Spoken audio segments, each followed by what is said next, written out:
Sudah mas, sudah.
berikut. Yang pertama, menyampaikan materi dapat diseragamkan. Kedua, proses pembelajaran semakin jelas dan menarik. Yang ketiga, kualitas belajar semakin meningkat. Yang keempat, menumbuhkan sikap positif siswa terhadap proses belajar.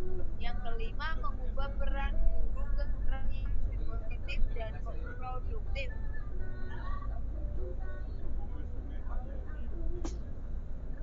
Selanjutnya, guru akan lebih banyak memiliki waktu untuk memberikan perhatian kepada aspek edukatif seperti membantu kesulitan belajar, menambah aktivitas belajar, dan hasil belajar akan semakin optimal. Alat peraga dapat menciptakan suasana belajar semakin hidup, tidak monoton dan membosankan. Materi yang dalam penggunaan alat peraga akan lebih baik. Namun, jika didukung dengan kegiatan melihat, menyentuh, dan memperagakan alat mengalami sendiri melalui alat peraga, maka pemahaman siswa akan lebih baik. Seorang guru tidak perlu lagi menjelaskan seluruh materi pembelajaran karena bisa berbagi peran. Oke, untuk materi sekian yang dapat kami sampaikan. Untuk selanjutnya adalah sesi tanya jawab. Silakan untuk teman-teman yang mau bertanya, bisa silakan. Silakan diskusi ya. Oke, Pak. Ya, assalamualaikum warahmatullahi wabarakatuh. Waalaikumsalam warahmatullahi wabarakatuh. Ya, saya Abdul Syarif. Bertanya Pak minggu lalu itu dibahas tentang materi media pembelajaran.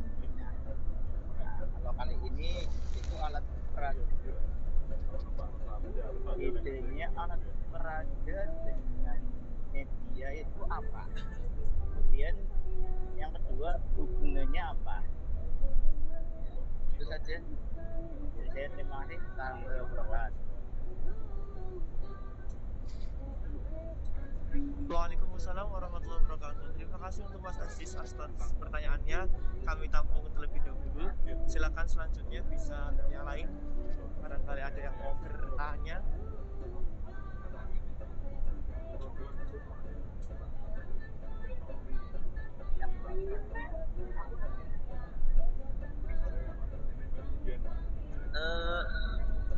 Apa perbedaan dari alat peraga dan media? Kemudian hubungan antara keduanya apa?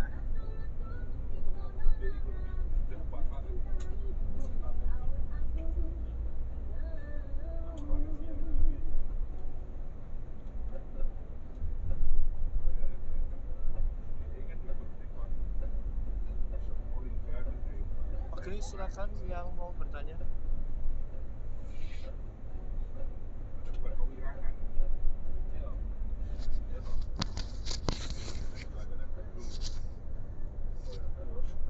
Untuk contoh-contoh yang diminta sama Pak Samsul sudah saya paparkan tadi ya Pak.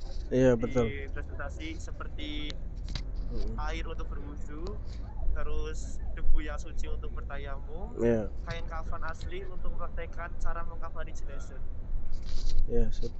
Itu dijawab dulu Mas, nggak apa-apa Mas. Oh ya, oke Pak, ini sedang mencari jawabannya.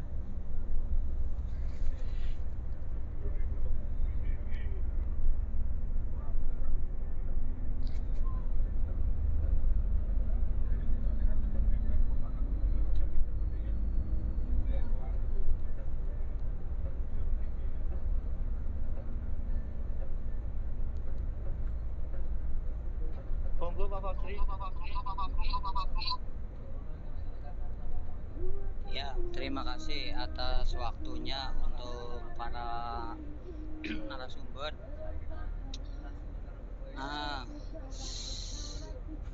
Saya setelah mendengar pemaparan tadi yang disampaikan oleh Mas Haidar dan teman-teman, Saya ingin bertanya kaitannya dengan jenis alat peraga.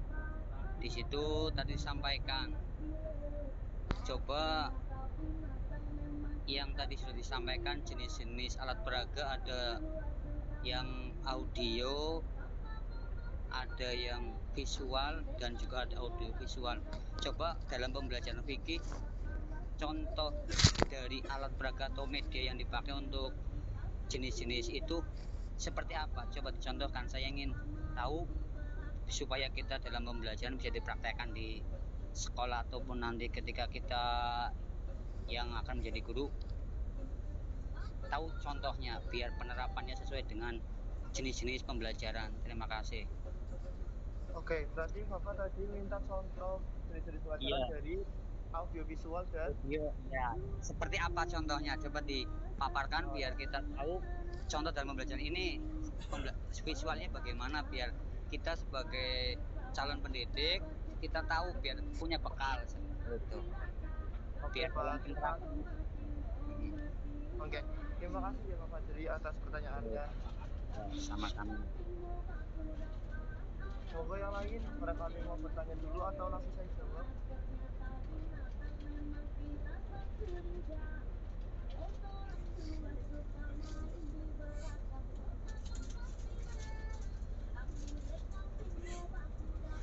Jawab dulu mas, buat dulu nggak apa-apa. Oke, Pak. Di sini saya akan menjawab pertanyaan dari Mas Aziz. Perbedaan media dengan alat peraga terletak pada fungsinya, yaitu suatu sumber belajar disebut alat peraga hanya berfungsi sebagai alat bantu pembelajaran saja, dan sumber belajar disebut media bila merupakan bagian integral dari seluruh proses atau kegiatan. Oh gini, jadi kalau alat peraga hanya alat bantu pembelajaran saja, tapi kalau media itu dijadikan sumber belajar. Coba dikasih contohnya mas. Iya, Oke. secara sederhana aja antara media dengan alat peraga bedanya gimana ya?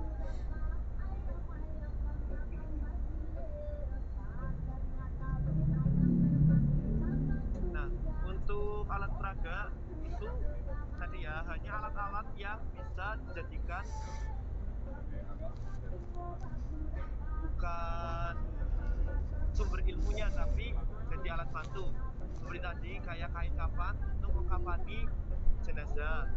Tapi kalau untuk media dapat berfungsi ganda. Pada saat tertentu berfungsi sebagai alat peraga dan pada saat lain dapat berfungsi sebagai sarana. Misal seperti media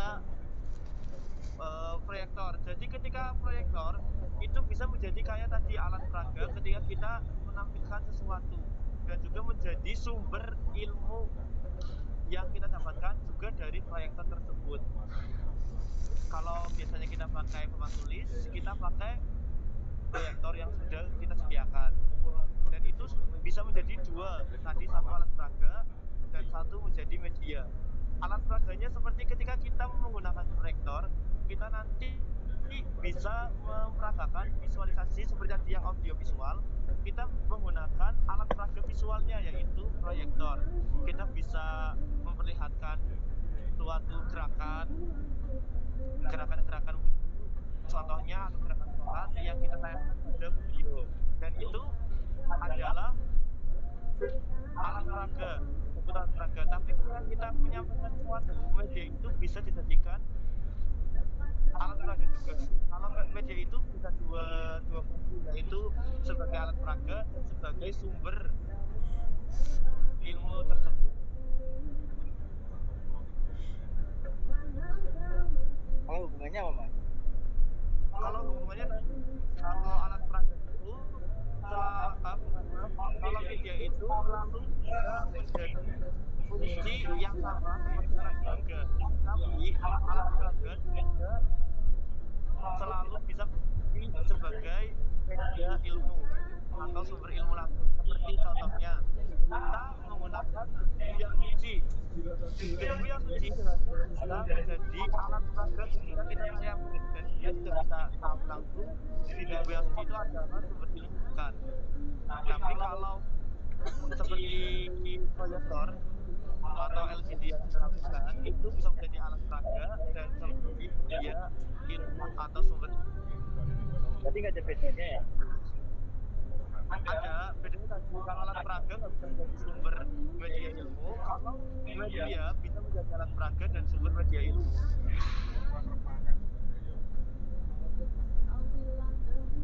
Masih bingung ya. Oh yang gini, contohnya contohnya kita contoh tadi visual dalam kita tadi ada dengan audio. Ketika kita belajar misal ada niat berwudu, kita tampilkan audio, kita mendengarkan anak-anak dengan audio niat berwudu yang kita play di YouTube atau dari YouTube yang kita download, dan itu sudah merupakan sumber. Nah, dari audio tersebut kita bisa langsung dapat itu alat itu niat berwudu, dan dengan audio itu kita bisa menjadikan audio itu sebagai alat peraga, alat yang bisa menjadikan media juga, alat bantu kita saat pembelajaran. Itu audio. Jadi audio itu adalah media pembelajaran dan alat peraga dalam pembelajaran. Tapi ketika kita menggunakan debu hanya bisa menjadi alat peraga atau alat bantu atau alat yang bisa membantu dalam pembelajaran. Dia bisa memunculkan suatu ilmu atau suatu sumber ilmu tersebut. Debu ya hanya kita katakan debu, bentuknya seperti itu, dan itu tentunya untuk saya itu baru untuk alat peraga, tapi debu ini tidak bisa menimbulkan atau menunjukkan suatu ilmu seperti media, karena itu hanya alat peraga bukan media. Gimana Pak? Ya udah nggak apa-apa. Aslinya sih saya masih bingung ya. Terlalu benar ya. Ya mungkin nanti dari Pak Samsul akan menjelaskan. Udah nggak? Ya terima kasih atas jawabannya. Ya sama-sama Pak, terima kasih atas pertanyaannya.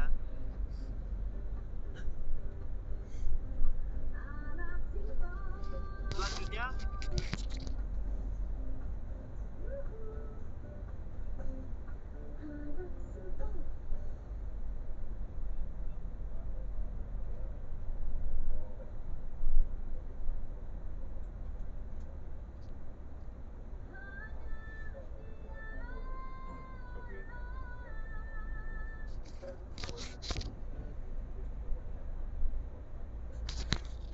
Mas, saya nambahin dulu bentar ya Mas, karena saya lagi di boleh Pak, Boleh Pak, monggo. lagi di perjalanan jadi terbatas ininya apa tempat dan suasananya gitu ya. Pertama soal perbedaan media dan apa namanya tadi peraga. Ini tadi sebenarnya sudah cukup detail soal apa namanya pembahasannya. Nah, ini yang menjadi, saya bilang ini yang menjadikan kita bisa paham tentang sejatinya pembelajaran. Oh, ternyata pembelajaran itu bukan hanya metode ceramah atau model ceramah. Nah, ini yang membedakan model ceramah atau konvensional dengan pembelajaran yang creative learning, cooperative learning, terus apalagi audio visual learning dan sebagainya. Ini yang apa namanya itu menjadikan kita sebagai guru yang bisa lebih kreatif dalam memberikan satu delivery pesan, sehingga suasana kelas itu tidak cenderung kepada yang monoton ya. Belajar tentang bab tayamum itu cuma bedah kitab saja, teks saja. Bab tayamum ai hadza utawi iki iku tayamum lah. Itu kalau kayak gitu murid nggak paham ya. Tapi kalau ada peraganya, ada medianya itu kita bisa lebih paham. Mengenai perbedaan misalnya begini. Online itu model pembelajaran. Model pembelajaran online itu ditunjang dari beberapa media. Salah satunya adalah misalnya media online. Tuh. Jadi media itu salah satu untuk menerjemahkan tentang model pembelajaran. Ya, kalau model pembelajaran konvensional ya ceramah. Media pembelajarannya hanya kitab, hanya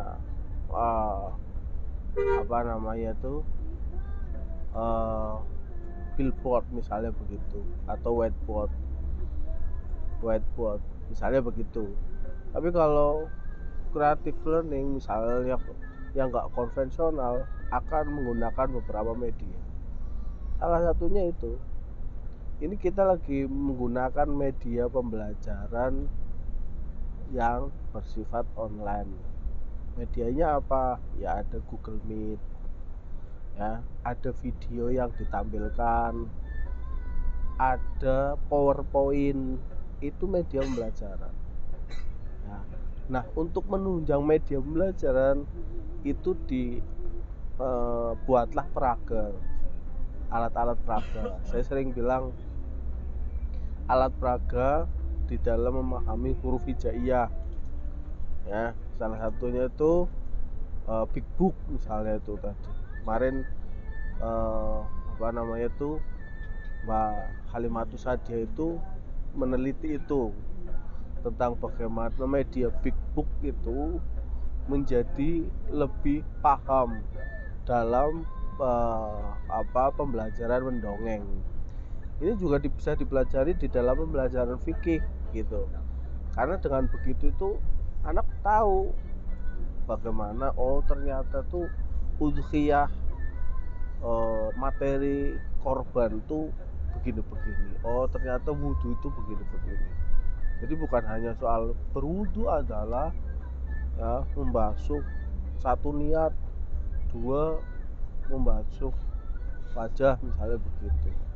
Tapi diterangkan beberapa hal-hal yang itu ditunjang oleh peraga, alat peraganya. Tadi misalnya, Pak, bentuknya debu tayamum bagaimana sih Pak? Ditatangkanlah tayamumnya, apa debunya itu.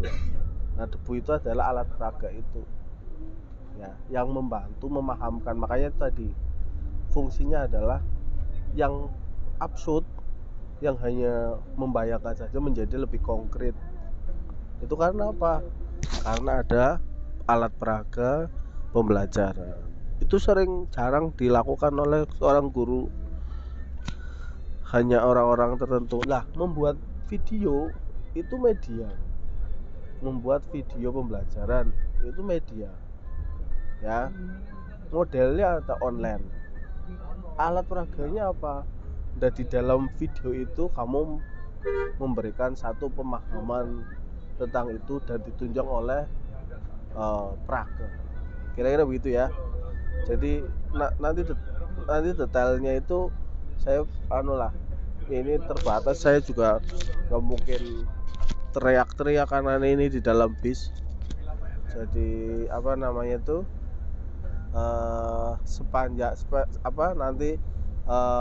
sependek yang saya tahu hari ini, nanti minggu depan bisa saya terangkan gitu ya. Nanti untuk selanjutnya diskusi lagi, monggo. Ini saya rekam dan saya upload nanti bisa di lagi gitu, monggo dilanjut. Pak, terima kasih Pak atas tambahan ilmunya. Hati-hati di jalan Pak. Selanjutnya tadi pertanyaan dari Mas Fajri akan dijawab oleh Mas Sofi. Monggo Mas Sofi.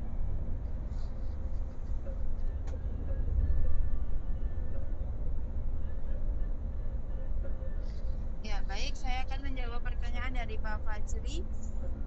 Untuk contoh dari audio, yaitu ada suara, musik, lantunan, bacaan niat, bacaan ataupun bacaan doa yang bisa kita dengar langsung melalui handphone, handset, Buset. handset, Handset. bisa pakai HP, speaker, radio maupun TV.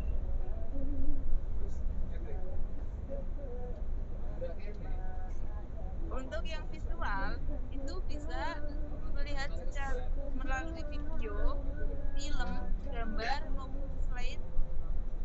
Bisa juga dari papan tulis, proyektor, kertas bergambar, alat peraga yang bisa dilihat secara langsung.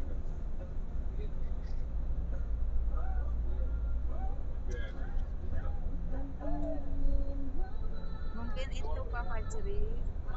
Oke, gimana Pak Fajri? Gimana Tadi Pak Fajri? Bang Novi sudah menerangkan. Oke, terima Eh, kasih atas penjelasannya. ini jawabannya saya tambahkan sebentar ya. Nanti setelah itu saya izin live ya. Setelah itu saya izin live ya. Ini tak tambahin sebentar. Jadi tadi misalnya tuh contohnya tuh apa? Sebenarnya audiovisual itu bagaimana? Itu tadi apa tuh alat peraga itu bisa juga digunakan untuk memahamkan, ya kan? Nah, juga menurut saya juga misalnya begini, untuk seorang guru itu harus jadi speaker yang baik, jadi seorang yang pembicara yang baik. Nah, saya kemarin bilang sama Handi itu, Mas, nanti setiap pertemuan saya ajari tentang public speaking yang baik. Biasanya tuh di beberapa MI yang bagus itu SD lah, itu juga ada alat speakernya, Iya Pak, ada soundnya itu. Jadi mungkin itu juga karena dalam rangka membangun intonasi yang bagus. Intonasi yang bagus tuh bagaimana kalau kita memberikan semangat itu full vokal, bagaimana kita menyentuh hati itu 2/3, 2/3. Itu tuh ada tekniknya yang begitu, sehingga memang ada yang tipikal siswa ini sambil belajar tentang tipologis manusia atau siswa, ada yang kinestetik dan ada yang audiovisual. Apa itu kinestetik? Kinestetik itu orang yang hanya membaca saja udah paham, ya. Orang hanya ditampilkan teks-teks aja udah paham.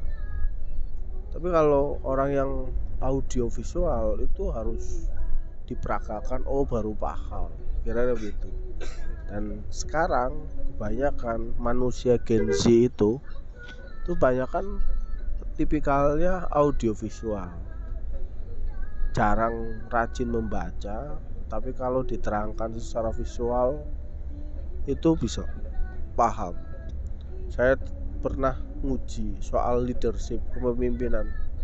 Setelah saya terangkan tentang bagaimana makna organisasi secara kepersatuan, saya terangkan di dalam analisis video ikan Nemo. Terus kemudian memberikan beberapa kesimpulan yang ternyata organisasi itu begini. Begitu juga video ikan Nemo itu menjadi penjelas, menjadi media dan alat peraga untuk orang-orang yang punya karakter audiovisual gitu loh. Jadi lebih jelas gitu ya. Oke, gitu sementara dari saya. Oke Pak, terima kasih atas tambahannya untuk contoh-contoh audiovisual dan cara penerapannya.